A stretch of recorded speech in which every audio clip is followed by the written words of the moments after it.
Hello guys and welcome back into a new brand video. In today's tutorial, I'm going to show you how to create a Salesforce permission set. So make sure to watch the video to the end and follow these simple steps. So first, where we need to go to our setup. From here, we click on setup and then we simply need to search for permission sets. So I'm just going to type permission sets and we need just to click on the permission sets, and from here you will find all the default one and you can also create new ones. So basically we click on new and then you will need to give it a label.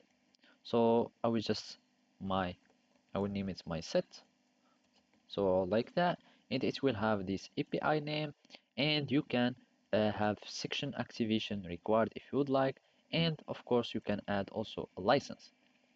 So I'm just going to click on none and save, and after that you can start editing on your set.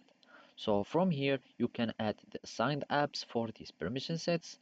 You can let's edit the properties and manage the assignments, and from here you can add assignments if you would like.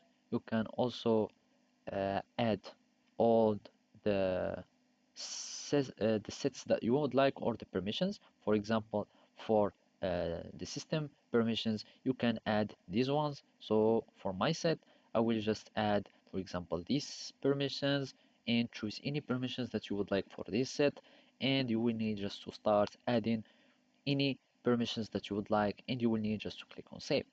Also, that goes for all the sets, or for all the items from these sets. So you can add the assigned apps, you can add the connected apps, the object setting sets, and all the permission set that you would like. So basically that's it. Thank you for watching and see you next time.